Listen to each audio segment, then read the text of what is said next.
नमस्कार, case live Himachal में आप सभी का स्वागत है और मैं हूं आपके साथ पूजा राजपूत। अगर आप हिमाचल की राजनीति को थोड़ा भी समझते हैं तो आपको पता होगा कि पार्टी में संगठन सिर्फ नामों से नहीं चलता बल्कि संतुलन से चलता है। और यही संतुलन लंबे समय बाद अब कांग्रेस संगठन में देखने को मिला है। हाईकमान ने 11 जिलों में जिला अध्यक्ष घोषित कर दिया है, लेकिन असली कहानी सिर्फ इतनी नहीं है कि किसे पद मिला और फिर किसे नहीं मिला। असली कहानी तो यह है कि आने वाले विधानसभा चुनाव को देखते हुए कांग्रेस अब जो है किसी भी गुट को नाराज करने की स्थिति में नहीं है। तो यही वजह है कि इस पूरी सूची में जो है तीनों बड़े सियासी ध्रुव, मुख्यमंत्री खेमे, डिप्टी सीएम मुकेश अग्निहोत्री खेमे और फिर हॉलीलॉज गुट, सबको साथ लेकर चलने की कोशिश की गई है और साथ ही महिला नेतृत्व को भी अहम जगह दी गई है। अब हाईकमान अच्छी तरह जानता है कि अगर संगठन के अंदर असंतोष रहेगा तो फिर सरकार होने के बावजूद चुनाव जीतना मुश्किल हो जाता है। हिमाचल की राजनीति में ये पहले भी देखा गया है। जब गुट आपस में भिड़े तो नुकसान पार्टी को हुआ। इसी अनुभव से सीख लेते हुए इस बार हाईकमान ने यह साफ कर दिया है कि संगठन का चेहरा ऐसा होगा जिसमें कोई भी खेमा ये ना कह सके कि उसे किनारे कर दिया गया है।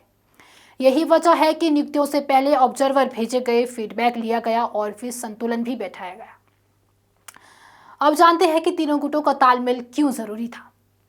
अगर मुख्यमंत्री खेमे को पूरी तरह हावी कर दिया जाता तो डिप्टी सीएम और फिर हॉलीलॉज गुट में असंतोष पैदा होता। अगर फिर हॉलीलॉज को नजरअंदाज किया जाता तो वीरभद्र सिंह की राजनीतिक विरासत से जुड़े कार्यकर्ता खुद को जो है अलग थलग महसूस करते। और फिर अगर डिप्टी सीएम खेमे को कमजोर किया जाता तो फिर सरकार के भीतर ही असंतुलन बनता।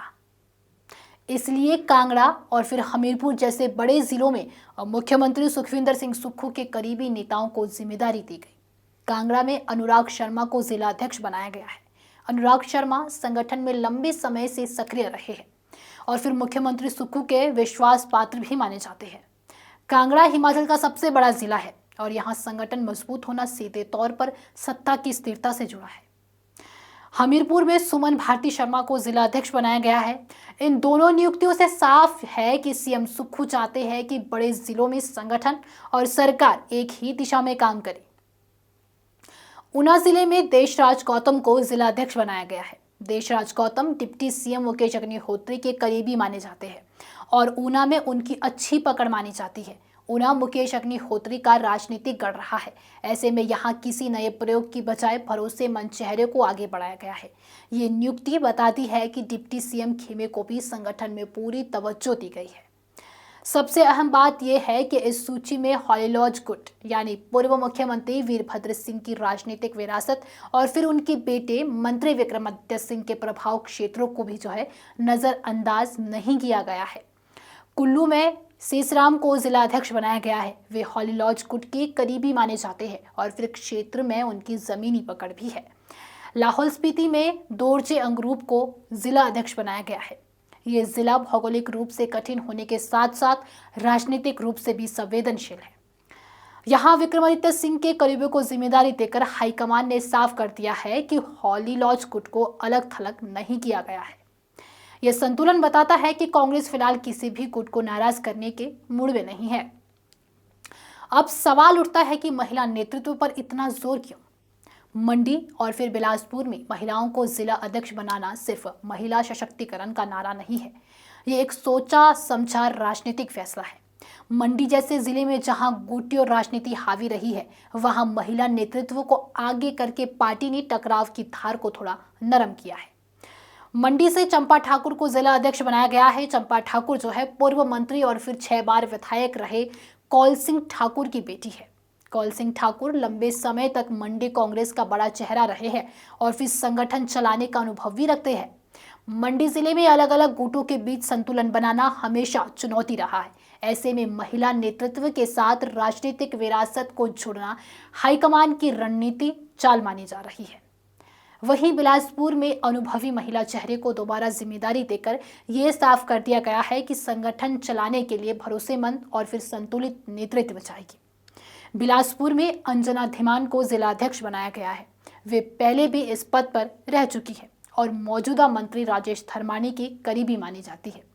बिलासपुर में संगठन और फिर सरकार के भीतर बेहतर तालमेल के लिए एक अनुभवी और फिर भरोसेमंद महिला चेहरे को आगे किया गया है। साफ है कि यहाँ महिला नेतृत्व केवल प्रतीक नहीं बल्कि व्यवहारिक राजनीतिक विकल्प के तौर पर चुना गया है। हाईकमान जानता है कि महिला नेतृत्व न सिर्फ संगठन में नई ऊर्जा लाता है बल्कि चुनाव के वक्त एक सकारात्मक संदेश भी देता है, खासकर ग्रामीण और फिर महिला मतदाताओं के बीच।